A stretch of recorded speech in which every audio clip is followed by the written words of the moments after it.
Bienvenidas y bienvenidos al magazine de Biosfera Televisión. Vamos a empezar nuestro programa de hoy jueves hablando de literatura, poesía, en definitiva de letras, pero lo vamos a hacer de los autores canarios porque la verdad que tenemos muchísimos y muy buenos. Y un grupo de personas que se dedican a difundir precisamente la literatura canaria es Letras para el Alma, y con uno de sus responsables lo tenemos aquí, Ricardo Flores.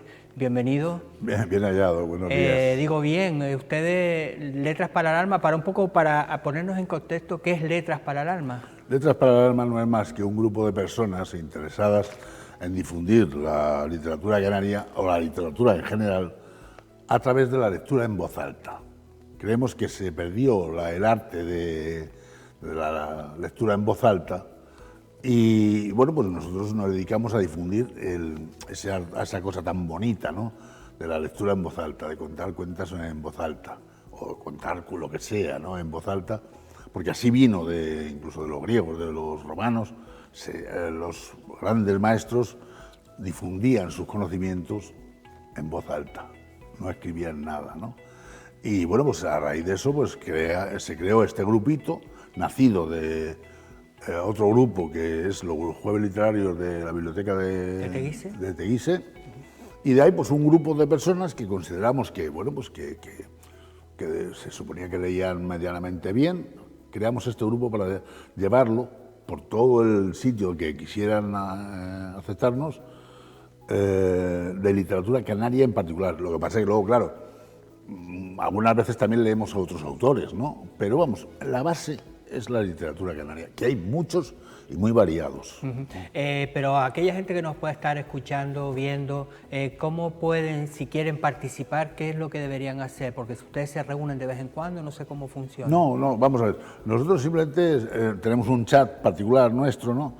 Y a medida que alguien encuentra que vamos a hacer algún espacio, va a promocionar algún espacio en un ayuntamiento, en un sitio, pues lo comunica y ya nos ponemos en marcha. Ponemos un tema. Sobre ese tema, cada lector elige un poema, un autor o un poema, y está claro que, bueno, pues generalmente suele ser gente importante, gente que merece la pena escucharla. Sobre todo, piensen ustedes que aquí en Canarias hay una inmensa cantidad de poetas y escritores canarios desde el siglo XX, ya no nos ponemos más allá, más del siglo XX, y no podemos olvidar todo lo que es anterior al siglo XX. Pero bueno... porque precisamente de esos actos, mañana en la Casa de la Cultura de Arrecife a las 8 de la noche, eso es. Van a ser precisamente uno de estos actos, ¿no? A leer. Sí, es decir, que el que quiera ir es gratuito, ¿no? ¿Y se puede unir alguien también a leer? De momento no tenemos esa apertura por el tiempo de duración, ¿no? Porque intentamos que sea 10 lectores, nada más, para que no dure los actos más de 50 minutos, 60 minutos, porque si no se hace un poco pesado. Miren ustedes, vamos a ser sinceros, leyendo poesía hora y media, se cansa uno un poquito de escuchar poesía. Sin embargo, tú haces un acto de 1 hora, de 50 minutos, y la gente sale contenta y ha escuchado cosas bonitas. Intervinientes de más, pues hombre, no hace demasiado tiempo hicimos un certamen de poesía que organizaba Mercedes, y estuvimos en Teguise, y ahí sí intervino gente de la calle.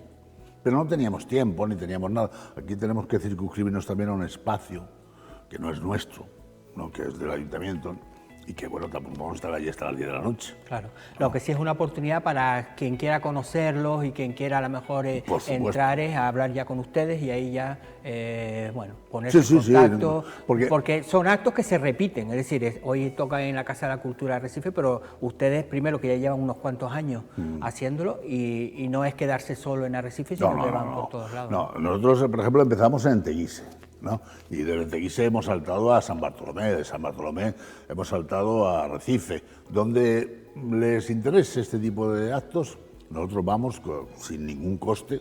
Lo único que pedimos pues son unos medios técnicos muy básicos, es decir, un atril, micrófono y un aparato para poder proyectar imágenes de los autores y cosas de esas. Y no siempre son los mismos autores, porque no hay que olvidar que en Canarias desde el siglo XX hay una cincuentena de autores y autoras, no olvidemos, ¿no?, que son maravillosos. Precisamente mañana el listado que ustedes me han pasado de los que van a leer, estás tú, Ricardo Flores, Manolo Martín, Dolly Fajardo, Marcial Martín, Luisa Molino, Manuel Bolbouza, Tili, Mercedes Minguela, Josefina García y Paulette Peronet. El último tendrá que ser francés o francesa. Es francesa, pero vamos, lleva aquí 60 años en Canarias, ¿no? Este tipo de personas, ¿qué tienen en común de los que han elegido, de los que mañana van a leer? ¿Qué es lo que para ustedes tienen en común? El amor a la lectura en voz alta. Porque no hay personalismo, porque no se leen nada propio. O sea, no es decir que es alimentar egos, no. Simplemente van a leer un autor canario, un poema, un escrito, algo, pero de autores canarios. Y bueno, la lista de autores ya la estás viendo que son... Mira, Manolo Martín, precisamente va a abrir el acto porque Félix Francisco Casanova se le da el premio de las letras canarias este año.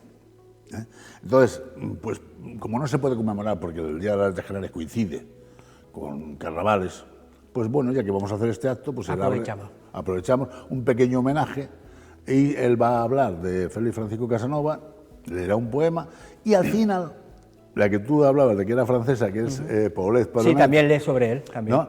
Va a hacer una semblanza porque hay una circunstancia muy curiosa con Rimbaud, ¿no? Que es que los dos dejaron de escribir a los 20 años. Qué joven. ¿No? Bueno, uno porque se cuenta que se suicidó, es Félix Francisco Casanova, el que se conmemora este año. Y el otro porque dejó de escribir, murió a los 40 años, pero dejó de escribir a los 20 años.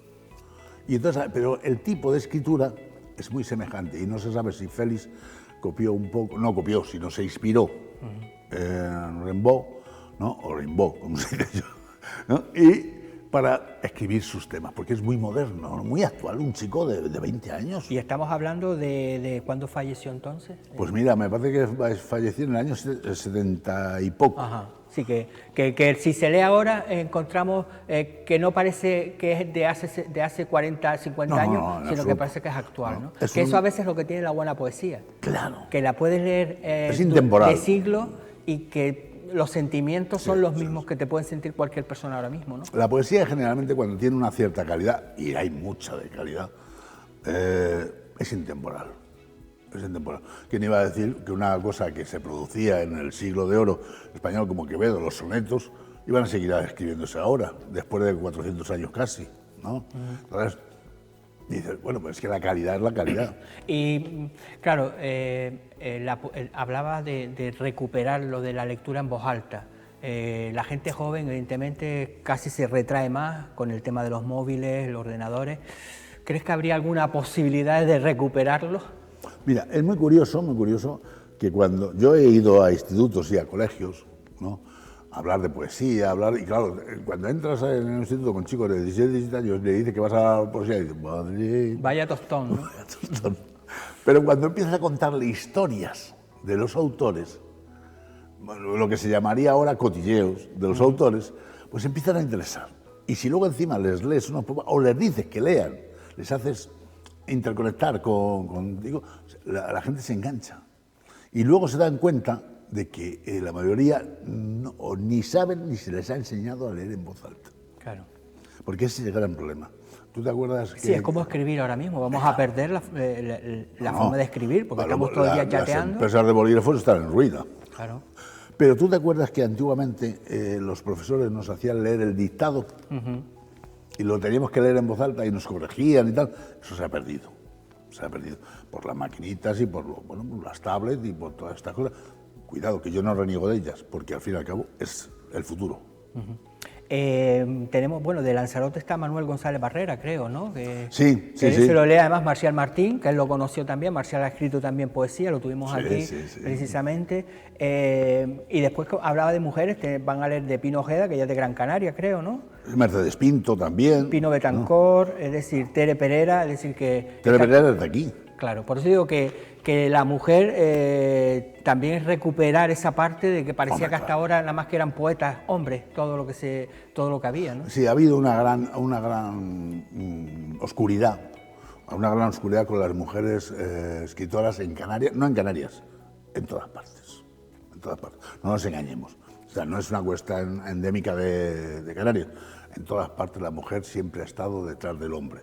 Es más, Yo no hice hace demasiado tiempo un programa, vamos, varios programas sobre mujeres que tuvieron que estar firmando con el seudónimo del marido. No solamente escritoras, sino pintoras, escultoras, que firmaban con el seudónimo del marido, porque en el siglo XV, en el siglo XVI y XVII no podían publicar, porque una mujer culta en esos años era impensable. Bueno, tú vas a leer, tú te has remontado hacia el siglo XVI, por lo menos, ¿no? Sí, sí, exactamente al siglo... Antonio de Viana. De Viena, sí. De Viana. Era canario, ¿no? Sí, sí, sí, era de Tenerife. De Tenerife, no sé si también era algo de religioso. No, era médico. Médico. Él estudió, en aquella época no estaba en la Universidad de La Laguna y tuvo que ir a estudiar a Sevilla. Se hizo médico cirujano, que en aquella época médico cirujano era, vamos, la repaera, ¿no? Pero al mismo tiempo era un hombre muy instruido. Y leyó mucho, escribió muchísima poesía, pero es, pues eso, uno de los grandes desconocidos. Y no es que viniera a vivir a Canarias, ¿no? Como hicieron muchos autores, ¿no? Que se establecieron aquí. Yo mismo soy de Madrid, pero ya he publicado 2 libros aquí, ¿no? Entonces, pero él era totalmente de Tenerife, sí, es verdad que era un poco de la alta sociedad. Sí, normal, en esa época es lógico para saber leer, escribir y además estudiar. Y estudiar medicina, imagínate. Pero era un gran poeta. Y él escribió una cosa que se llamó Antigüedades de las Islas Afortunadas, ¿no? Que bueno, pues escribió entre ellas una cosa que se llamó La Conquista de Tenerife. Y escribió una cosa preciosa, preciosa, donde relata el enamoramiento de una princesa guanche con uno de los conquistadores que llegaron con ojos azules, pelo rubio, que se llamaba Zúñiga, ¿no? Entonces, eso lo transcribió en poesía y es verdaderamente bonito, bonito. ¿Qué es lo que vas a leer? Sí, voy a leer un fragmento. Léeme un fragmento para que la gente un poco... Espera, continúa, a ver. Sí. El canto... espera un momento. Sí. Dice... Al fin, desde un robusto y alto monte, cercano a la laguna, atenta mira del mar inquieto las revueltas ondas.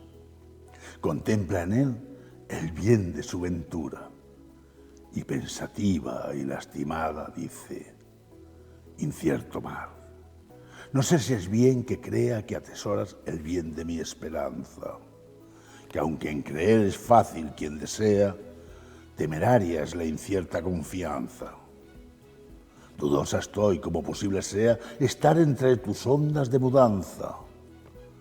Aquel que ha de venir a ser constante, mi dueño, esposo y verdadero amante. Las aguas apresura porque venga con más presteza. Mira que lo espero y es muerte el esperar. No lo detenga tu inquieto movimiento porque muero. Aplaca ese rigor lo que convenga y tráeme ya a mi amado forastero que lo desea y ama el pensamiento.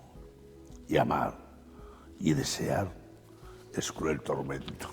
La verdad que la poesía sin amor no se entiende, y desamor, amor y desamor. Estamos hablando de hace 400 años, ¿no? Sí, sí, sí. Pues mira, te lo puedo decir con exactitud, ¿no? Vamos a ver, ¿dónde he puesto yo? No, me refería a eso, que la poesía es inmortal. Sí, sí, no, absolutamente, ¿no? Y que para leer en voz alta, primero, no sé si qué es lo más que se necesita, no tener vergüenza, tener dicción, y qué beneficios le puede, por ejemplo, a ustedes, que diga, es que me gusta leer en voz alta. Aprendes a leer cualquier tipo de texto, porque aprendes a guardar los espacios, a guardar las comas, a entonar el tema del que estés leyendo. No se trata de leer la guía telefónica, yo podría leer eso de una forma muy rápida, no te enterarías de nada y dirías, pues vale, para eso me voy yo a leer la guía telefónica y ya está, ¿no? Pero aprendes a entonar, aprendes a comprender el texto. Porque nosotros, todo ser humano tiene una cosa que es el automatismo de lectura, y es que lee la primera sílaba y la última, y el cerebro automáticamente analiza la palabra. Generalmente nos equivocamos en muchas veces, pero si tú lees despacio, entonces lees toda la palabra y es muy raro y verbalizas muy bien, vocalizas muy bien. Mira, decía el presidente de la Real Academia Española, Damaso Alonso, con los alumnos, que le decían, bueno, ¿cuál es la velocidad de lectura que tiene que tener una persona para leer bien? Y le decía Damaso Alonso, mire usted, cuando usted crea que está leyendo despacio, es que está leyendo deprisa. Entonces, así que hay que ir al ritmo de la lectura, porque a veces... Y sobre todo, comprender lo que se está leyendo. Bueno, Ricardo, viernes 13, que es mañana, a las 8 de la noche en la Casa de la Cultura Arrecife, si quieren escuchar poesía canaria, es un buen momento y además gratis, ¿no? Sí, por supuesto. Así sí. que... Les invitamos a todos, a que quiera ir, se van a hacer un ratito y va a ser estupendo. Bueno, pues gracias por venir, por adelantarnos un poquito de lo que va a haber en ese acto, y nosotros vamos a continuar. La semana pasada, a final de año, teníamos el Quemao Class, una de las pruebas deportivas más espectaculares de Lanzarote. Vamos a ver un pequeño vídeo para recordar ese espectáculo de olas que había en la Sandra.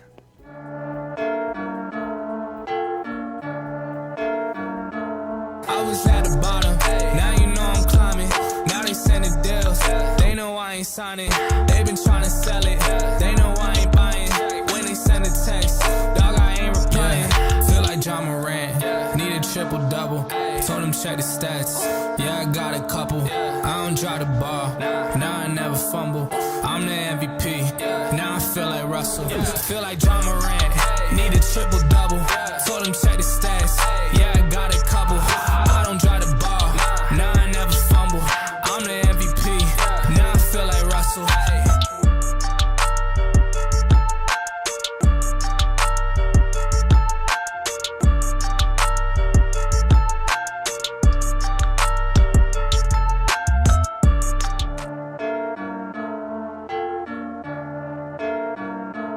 I was at the bottom, now you know I'm climbing. Now they sending deals, they know I ain't signing. They been trying to sell it, they know I ain't buying. Bueno, si hay un tema estrella después de las Navidades es la alimentación. Casi todos nos sentimos ya empachados, hemos comido muchísimo y siempre decimos, a partir de hoy voy a empezar a adelgazar. Bueno, pues para adelgazar, pero bien, hemos traído a nuestro dietista de cabecera, a Víctor Medina. Víctor, gracias por estar con nosotros, porque el gran error es decir, quiero adelgazar, pero hacerlo mal, ¿no? Sí, lógicamente a veces cuando lo hacemos mal, y buenos días, o buenas tardes, cuando lo hacemos mal empezamos a tener carencias o subcarencias alimentarias, porque empezamos de la noche a la mañana a quitar todos esos alimentos, sobre todo hidratos de carbono, que la gente piensa que engorda, pero depende. Y una de las cosas como matiz es empezar a quitar el polvo a las playeras, quitar el polvo a ese chándal que dejamos en el ropero en Navidades, sobre todo gente o personas que dejan de hacer deporte en 15 días con tanta ingesta acumulada de comida, cena y alcohol.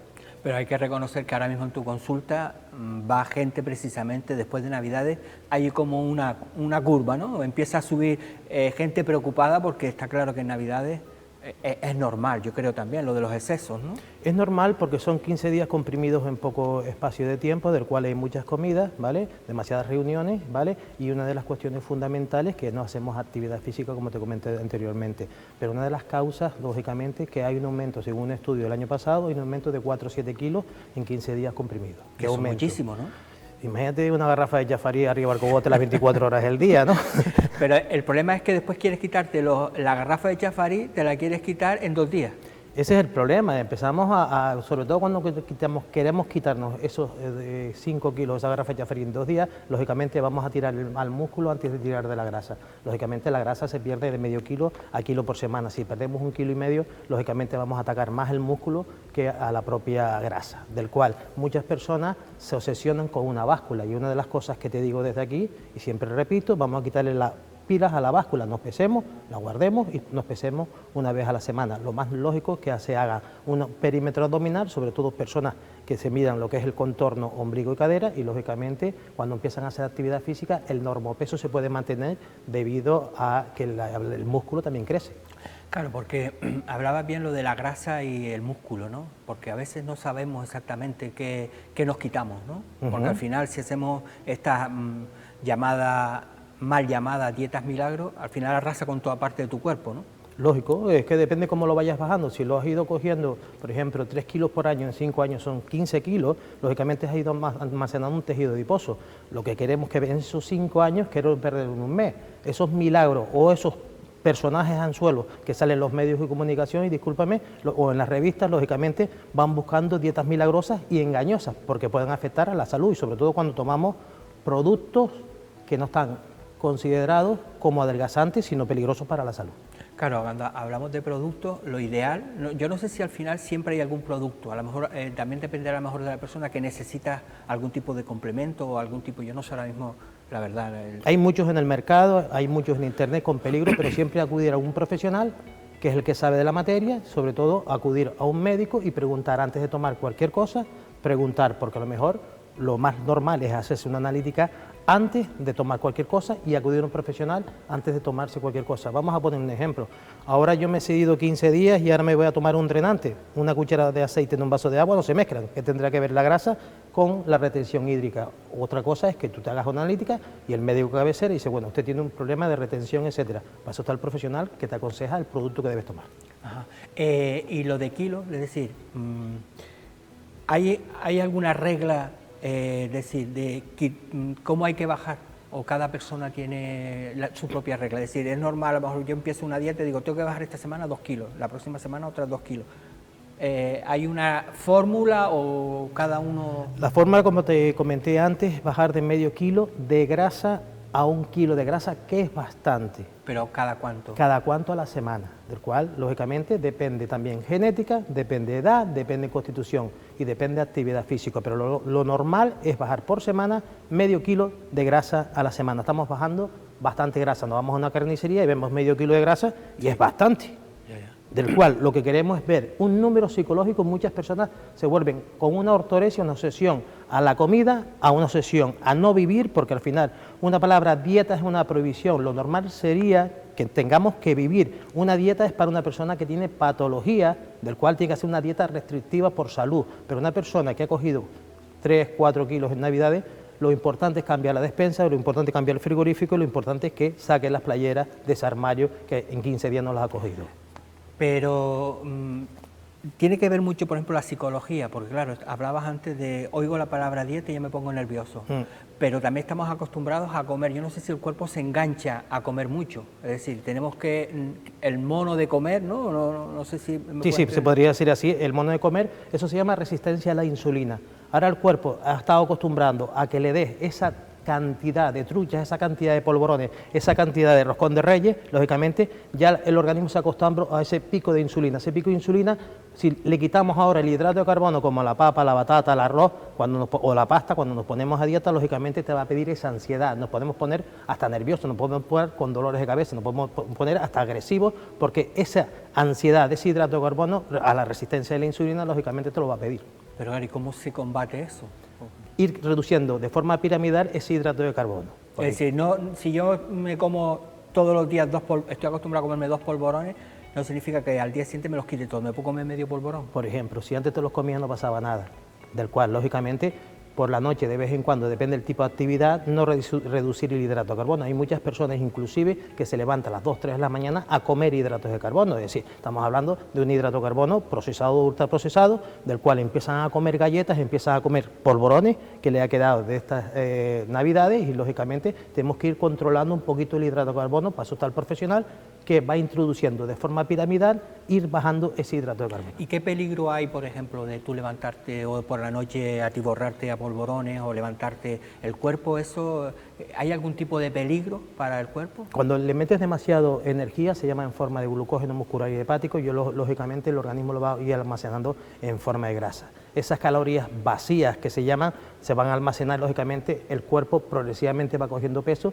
y cada vez le va costando más. Si tú, por mucho deporte que hagas, no haces un poquito de constancia en la alimentación y reeducarte alimentariamente, lógicamente a la larga puedes coger peso. Ajá.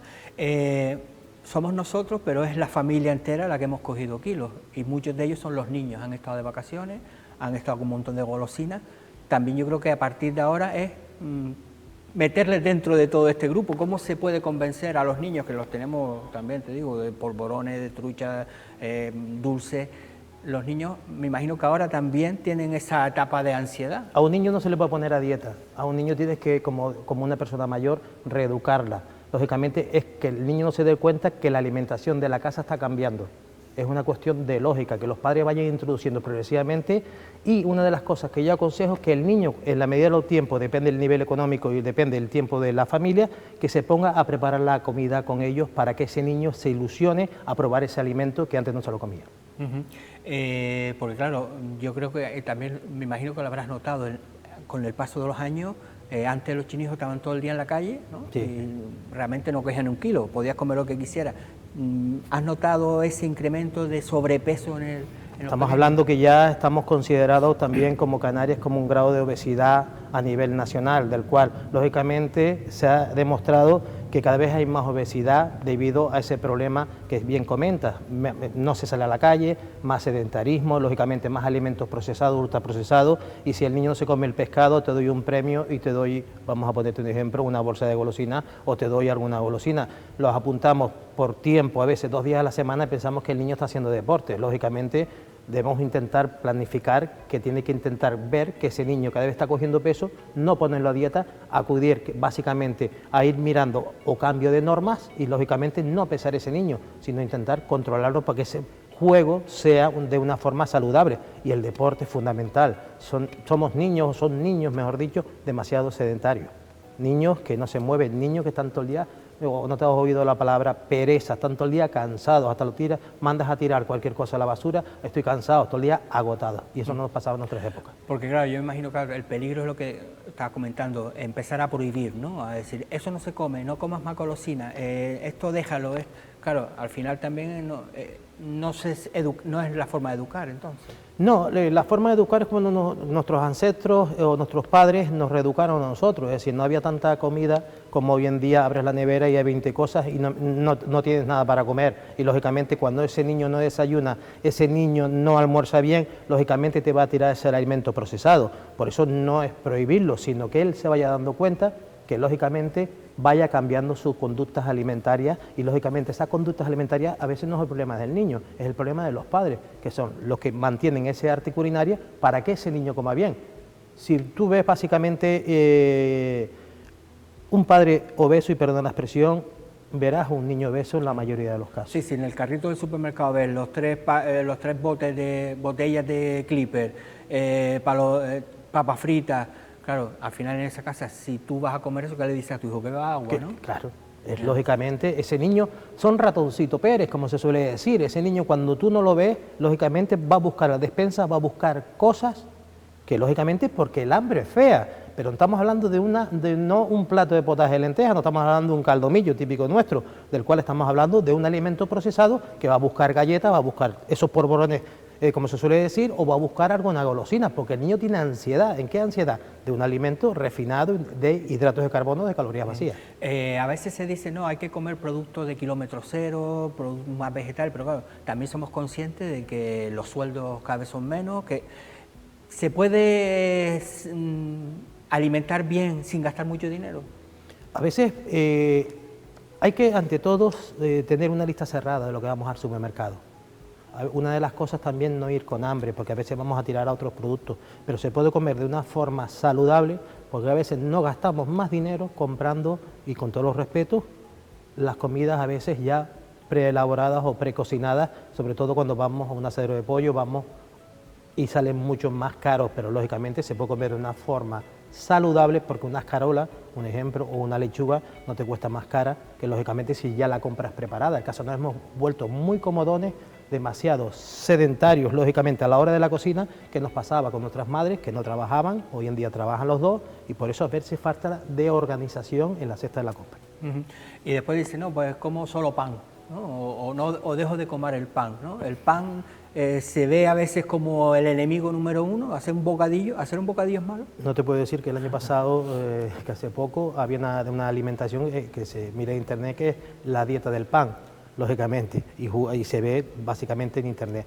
El pan depende, como se suele decir, el pan refinado o el pan integral. Lógicamente, el pan depende del consumo y el gasto que tenga esa persona, pero un pan perfectamente se le puede dar como un arroz, como una pasta, pero lógicamente es necesario para el organismo. Pero si queremos quitar el pan, es que depende de lo que le metas al pan. Depende del tipo de alimentación y combinación alimentaria que se utilice, pero el pan, ¿por qué no un buen pan con un buen jamón serrano por la mañana que no pasa nada? ¿Qué es lo que más, por tu experiencia, qué es lo que más le cuesta a una persona que decide tengo que empezar a comer bien? ¿Qué es lo más que cuesta? Lo más que cuesta es conocer a esa persona, lo más que cuesta es jugar con esa psicología, porque estamos hablando, como bien comentabas antes, una cuestión psicológica, una cuestión que esa persona tenga la voluntad en el tiempo, porque lógicamente esa persona tiene que cambiar un estilo de vida y un estilo, lógicamente, de unas conductas alimentarias. Pero lo más difícil, el profesional tiene que conocer a esa persona, qué ámbito familiar tiene esa persona y, lógicamente, qué ámbito en conocer, sobre todo a nivel psicológico, qué estilo de vida le va mejor a uno, le va mejor a otro. Claro, porque al final todos somos diferentes, ¿no? Mis 4 kilos no son lo mismo a lo mejor que otra persona otros 4 kilos. Porque a lo mejor yo me puedo sentir gordo, pero a lo mejor, ¿no? Si tú me dices, mira, no está gordo, ¿no? A veces también tiene que ser esa percepción, ¿no? Claro, bien comentas que, como se suele decir, a veces 5 dedos, 5 hermanos diferentes, y cada persona es un mundo. Lógicamente, una persona que a lo mejor ha bajado una garrafa de Jafarí de 5 kilos, lógicamente se encuentra mucho mejor, pero tenemos que ver que no solo estamos hablando de un kilo psicológico, sino de la correa del cinto. Si la correa del cinto va a la mano derecha al agujero, significa que estamos perdiendo o mejorando, lógicamente estamos mejorando calidad de vida, estamos quitando algo de grasa, depende del tipo de actividad, y lógicamente si va a la mano izquierda estamos ganando grasa. Si a lo mejor una persona se mira en el espejo, por eso te digo, la ropa, el espejo, y olvidarnos de la báscula. Está claro que mucha gente al adelgazar es cuestión de imagen, ¿no? Hablabas de que la ropa te quede bien, pero estamos hablando, ¿se nota esos cambios en la salud de una persona cuando empieza a bajar kilos? ¿En qué es lo primero que la gente te va a decir? Es que he notado que mi cuerpo ha mejorado? ¿En qué? Mira, una de las cosas que mejoramos, por ejemplo, según dicen los traumatólogos, que 1 kilo perdido son 4 kilos para las rodillas. Lógicamente, cuando cogemos peso, depende cómo lo cojas, si es androide o genoide, lógicamente, la que vamos a coger aquí es la más peligrosa, porque puede crear patologías a la larga, puede crear hipertensión, puede crear tipos de diabetes, puede crear problemas de hígado, lógicamente las transaminasas altas, problemas renales, lógicamente estamos acumulando grasa, vamos mejorando en salud, lógicamente, 2 garrafas a las 24 horas del día, las dejamos, es como ir al supermercado, vamos con 2 garrafas de 8 litros, las llevamos al coche, las dejamos, imagínate, son 16, y el corazón trabaja, lógicamente, del cual estamos ganando salud. Bueno, Víctor, veo que tú te conservas bien. Muy amable, muy amable. Estás estilizado, tú das ejemplo. Cuando tú vas a tu consulta, dices, si tú vas al dietista y estás muy gordo, tú dices, uy, ¿no? Pero hablabas muy bien también lo del tema del deporte, ¿no? Es decir, está bien alimentarnos, ¿no? O dejar de comer determinadas cosas, pero el deporte, creo que por lo que tú estás comentando, es fundamental, ¿no? El deporte viene bien para mejorar la ansiedad. Una de las cosas causas, sobre todo la ansiedad viene bastante bien, el deporte para quitar esos nervios, ese estrés, pero lógicamente una persona que se dedica a hacer solo deporte y no cuidarse, lógicamente el 80%, inclusive el 90% es la alimentación de esos macro o micronutrientes, del cual, lógicamente, por mucho deporte que hagas, si no te nutres, sí, lógicamente... Que eso quizás es el otro error, ¿no? Es uno de los errores que se comete básicamente. Por eso el deportista no tiene... Por eso cada deporte lleva un tipo de alimentación o combinación alimentaria diferente al tipo de deporte. No es lo mismo una persona que quiera coger la hipertrofia a nivel de masa muscular que una persona que se dedica al atletismo, una persona, por ejemplo, que se dedica a correr, una persona que se dedica a un entrenamiento de crossfit, un entrenamiento de paleo, es decir, cada deporte lleva un control alimentario, claro, para que esa persona... Sí, porque al final dice, he cogido unos kilos, pues me voy a meter a hacer deporte, y al final, sí, estás haciendo deporte, pero te estás descuidando de la alimentación. Que es la base. Y a veces muchas personas sustituyen, y de aquí hay que dejarlo claro, sustituyen una buena combinación alimentaria por suplementación. Lo importante es la alimentación, como te dice el prospecto, y aparte es la suplementación. Por eso hay que tener cuidado, sobre todo de abusar de la suplementación, sin un control, lógicamente, de un profesional, y sin un control, sino de un amigo. Es decir, el profesional está para eso, porque a veces cuando hacemos mucho deporte abusamos de la suplementación, sino nos hacen una analítica y lógicamente no vemos los errores de la alimentación. Bueno, Víctor, gracias por estos consejos. Vamos a empezar el año bien, ponerse en manos de profesionales, que es fundamental. A lo mejor si no te pones en manos de profesionales, por lo menos no ser un loco, ¿no?, a la hora de quitar kilos, a la hora de hacer deporte, sino de las cosas con naturalidad. Así que nada, ya te tendremos dentro de poco para que nos sigas hablando. Muchas gracias, Domingo. de Pero una cosa y un matiz es que muchas personas tienen teoría en la cabeza, pero poca práctica en la mesa, del cual a veces lo importante es que todos sabemos lo que tenemos que comer, pero a veces cometemos muchos errores y lógicamente tienen que intentar valorarse y ver cómo se encuentra su organismo también por dentro. Por eso es muy importante que se cuide.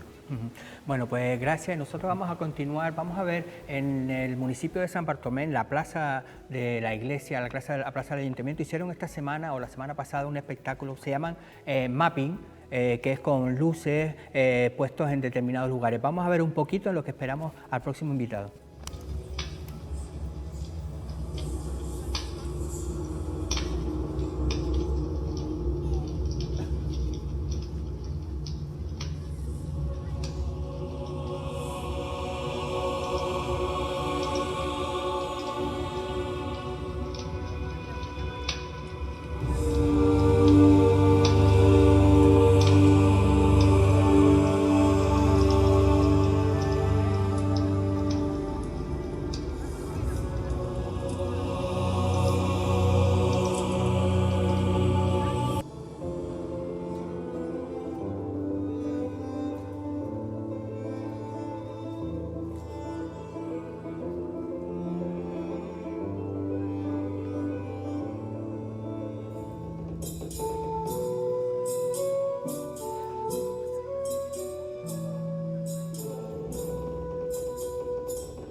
Bueno, y ahora vamos a hablar de la ley trans que se aprobó por el Parlamento de Canarias en mayo del 2021, aunque ahora en el pasado mes de diciembre se aprobó el proyecto de ley. En Canarias fuimos pioneros de aprobar la ley trans y de eso va a haber un documental precisamente hoy, esta tarde a las 6 en el Teatro de Tía, que se llama el documental Octubre Trans, y de eso vamos a hablar con el concejal de Servicios Sociales, Participación Ciudadana y Igualdad del Ayuntamiento de Tía, Nicolás Saavedra. Nicolás, gracias, estás ahí con los papeles para arriba y para abajo, gracias por estar con nosotros. Claro, cuando me mandaste lo del documental, decía mayo del 21, y digo, pero vamos a ver si la ley trans se aprobó ahora a final de diciembre. Claro, tuve que entrar a recordar, y es que Canarias fuimos pioneros de la aprobación de la ley trans. Sí, de hecho, antes ya teníamos ley trans, que empezó a trabajarse sobre el 2007, se aprueba en el 2014, la anterior, pero la anterior era una ley de mínimos, ¿no? Realmente los colectivos LGTBI no estaban de acuerdo, no estaban muy contentos, y empieza a trabajarse a partir de los 2016, que se aprueba en el 2021, la actual ley trans. Y de eso va a hablar en un documental que se va a proyectar hoy, que se llama Octubre Trans. Explícanos un poco por qué se titula Octubre Trans. Es a las 6 de la tarde en el Teatro de Tía. Cuéntanos un poco. Bueno, lo que hace el documental precisamente son 1 hora y cuarto que dura. Nosotros invitamos a que todo el mundo participe y sepa, es gratuito en el Teatro Municipal. ¿Y por qué es tan importante? Bueno, es importante, entre otras cosas, porque posiblemente es la primera ley, creo, o de las primeras leyes que se aprueba fue una ley de iniciativa popular. Fueron los propios colectivos los que la llevaron. Es verdad que al final todas las organizaciones políticas presentes en el Parlamento de Canarias la firman para que entre fue por a unanimidad, debate. hasta el PP votó que sí. Hasta el PP votó que sí, fue por unanimidad, pero claro, no podía ser de otro modo cuando es una propuesta popular y de los colectivos LGTBI, entonces fue aprobada por unanimidad, sin duda. Pero eso llevó consigo un trabajo arduo desde el 2016 hasta el 21 que se aprueba. Entonces, bueno, en cierto modo lo que estamos ahora es celebrando que esa ley haya salido, que esa ley sea lo que es actualmente, que recoge pues cosas que las anteriores leyes no reconocía, como las personas no binarias o las personas intersexuales, y sobre todo lo importante del documental esta tarde, pues bueno, las personas relevantes a nivel de Canarias que han trabajado en esa ley, ¿no?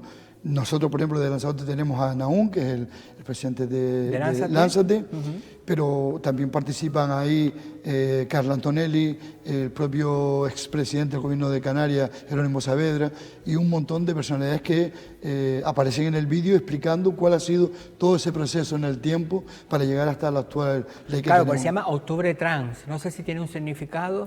Bueno, ellos decidieron que ese fuera el mes que lo daban como referente para el logro de esta ley, entonces por eso lo de octubre. ¿Y va a haber el documental, después va a haber algún tipo de charla? Como... Sí, la intención es que después del documental, que digo es 1:15, pues tengamos la oportunidad, los que queremos saber más sobre esta ley actual de Canarias, de preguntar. Viene un secretario de la Consejería de Derechos Sociales y él nos va a poner un poco al día de cuáles son los pasos que se han dado, de por qué la ley es como es, y tenemos la oportunidad de pues, preguntarle. La presentación la hará precisamente Naún Cabrera, de Lánzate, y luego pues, el secretario del área de Derechos Sociales nos introducirá un poco la ley, además de la proyección. Claro, porque estamos hablando de una ley, la gente podrá decir, pero si se aprobó en el 2021 en el Gobierno de Canarias, ¿qué pasa con la nueva ley? Es decir, se supone que nosotros, la ley que es superior es la ahora del Congreso, pero ¿hay algún tipo de problema? Hay una cosa que me decían los colectivos en estos días, porque yo le he ido recabando información porque quería, saber exactamente. Entonces me decían que bueno, que la única cosa en la que la ley de Canarias no puede entrar es en las cuestiones de registro, digamos, ¿no? de DNI y demás. Pero que en todo lo demás, lo que me decían ellos así abiertamente, que la ley canaria está muy por delante de lo que se va a aprobar como ley a nivel estatal. Que es verdad que la ley estatal nos permite, nos facilita el tema de registro de las personas trans, pero que la Canaria ahonda mucho más en el sistema educativo, en la cuestión educativa, de empleo y demás, que es lo que en definitiva más nos interesa. Nos interesa tener un DNI, les interesa tener un DNI a las personas trans, pero también interesa que se facilite el acceso pues, al empleo, a la educación y a todas las demás cosas. Entonces, se complementan. Es una ley trans, pero algún ciudadano o muchos ciudadanos que nos puedan estar escuchando dirán, pero a mí eso no me interesa absolutamente para nada, a mí eso de ley trans, ¿eso realmente cuando se aprueba una ley de estas características interesa a toda la ciudadanía o solamente están hacia una parte de la sociedad? Hombre, yo considero que sí que interesa a toda la ciudadanía en el sentido de que cuando hablamos de ley trans o de cualquier otra ley de carácter social, estamos hablando de integración.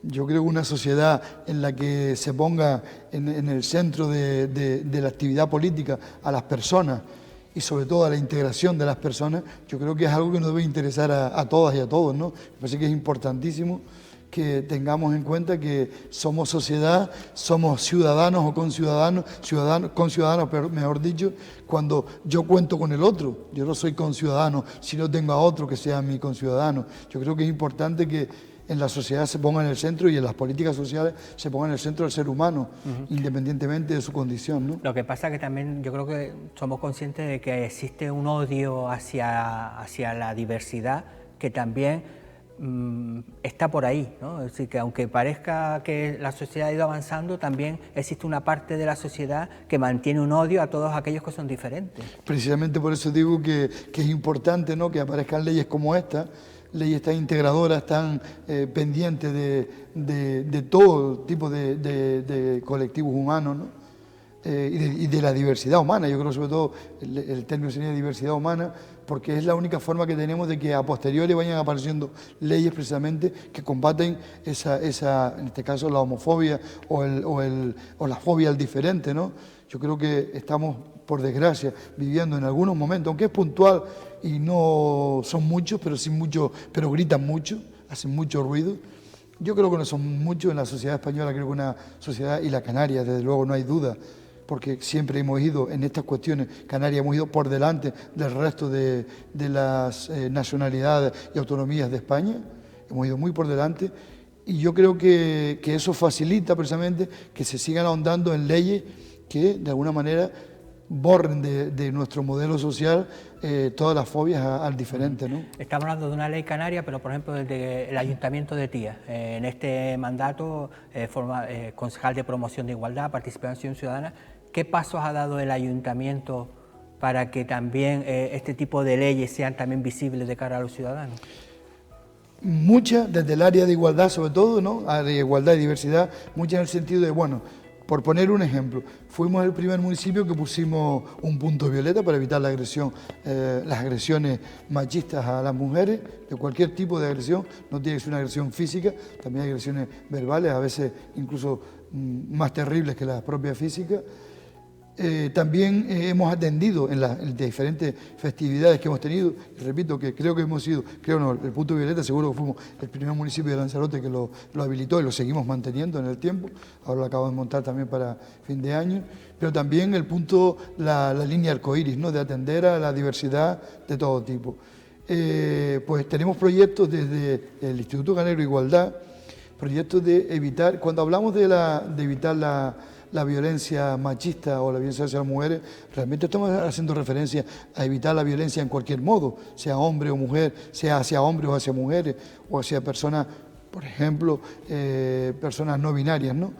Yo creo que hemos dado muchos pasos, estamos trabajando a nivel de todos los pequeños y grandes comercios, a nivel también de la zona turística y la zona comercial abierta de Tía, con todos los espacios, con todos los comercios, trabajando pues diferentes talleres de sensibilización y que cada uno de esos espacios puedan ser un lugar donde se atienda a la persona que sufre cualquier tipo de discriminación. Pues de varias maneras, hemos puesto, ahora por ejemplo estamos trabajando con el ISI, pues estamos colocando, tenemos que seguir imprimiendo más porque ha habido mucha demanda afortunadamente de los diferentes negocios y espectáculos, espacios de ocio, una pegatina con un código QR donde las personas pueden acudir en cualquier momento, si bien es verdad, repito, que se pensó inicialmente pensando en las mujeres, pero cualquier forma de agresión, esa persona sabe de qué recursos cuenta, fotografiando el QR, accediendo por su teléfono, todas las herramientas y todas las cosas que tiene, o sea, todas las herramientas, sí, sería la palabra, a su servicio para denunciar cualquier tipo de agresión, que no, repito, no tiene que ser solo hacia la mujer, sino a cualquier tipo de agresión. Hablamos de Tías, que es un ayuntamiento y sobre todo también la zona turística. Yo creo, no sé si el turista que viene a Lanzarote percibe ese aire de libertad, que no hay rechazo hacia los otros. No sé si el turismo eso lo percibe o ellos vienen por otro lado. Bueno, nosotros casi desde el inicio de esta legislatura, creo que no pasaron muchos meses del inicio de la legislatura, declaramos el municipio de Tía libre de homofobia, vamos, de agresión, de homofobia, ¿no? O sea, un municipio amigo de la diversidad. Lo hemos creado desde el principio. Eso hemos intentado, hemos ido acercándonos a los diferentes medios y también a los diferentes cadenas hoteleras y demás, publicitando esa realidad de que hemos asumido desde hace 3 años ya, que somos un municipio amigo de la diversidad, ¿no? Y con eso, claro, no basta con nombrarnos como municipio amigo de la diversidad, sino que eso, como bien decía, hay que poner herramientas al servicio, que son las que precisamente estamos incorporando ahora.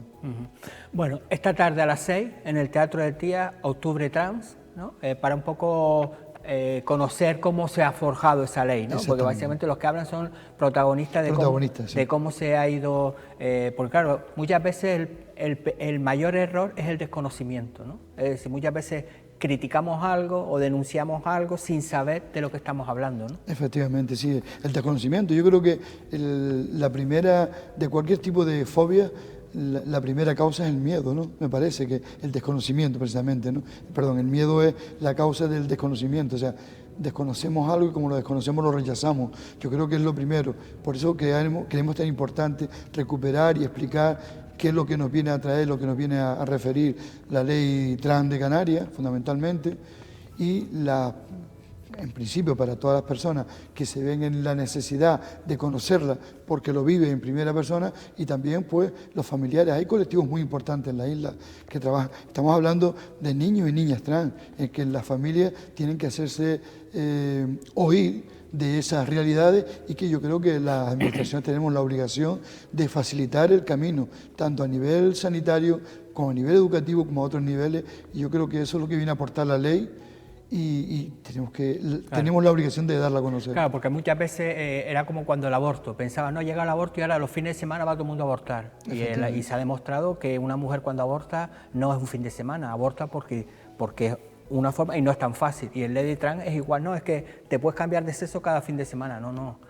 Las familias saben el proceso, la persona, las dificultades, que no estamos hablando de hechos simples, ¿no? Simples, no, claro. Fíjense que hay una cosa curiosa que no me gustaría irme sin recalcarlo, es que las leyes anteriores, para que te reconocieran como persona trans, tenías que reconocerte como que padecía una patología. Eso claro. Es terrible. Y mantener una ley como esa en el siglo XXI, donde afortunadamente las sociedades van avanzando y nuestras cabezas van mejorando, incluso nuestros corazones van mejorando, seguir manteniendo una ley que dice, no, tú lo que padeces tienes una patología, tú padeces una enfermedad, tienes una enfermedad psicológica o psiquiátrica. Eso es terrible. Yo creo que es lo que está aportando las nuevas leyes que se están aprobando en este momento. Claro, ¿no? Y sobre todo lo de los registros también. Es decir, tú tienes que enseñar un DNI de hombre cuando eres una mujer o de mujer cuando eres hombre, eso es muy duro a la hora de buscar trabajo, a la hora de cualquier sitio. Entonces, por eso creo que las dos leyes, tanto la estatal como la canaria, se complementan.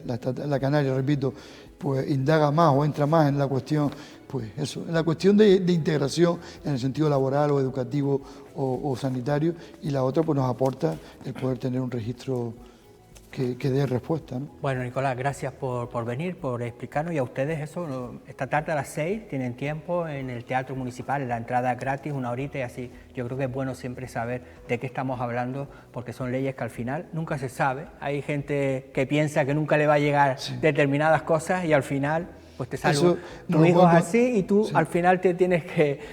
por mucho que hayas estado toda la vida criticando, al final... Dejas la vida por tu hijo. La vida, y te implica en la experiencia, de muchas familias de Lanzarote que están viviendo esa realidad y que agradecen que aparezcan leyes de este calibre, ¿no? Bueno, pues gracias, y a ustedes, gracias. pues nada, les emplazamos aquí mañana a la misma hora para contarles nuevas historias.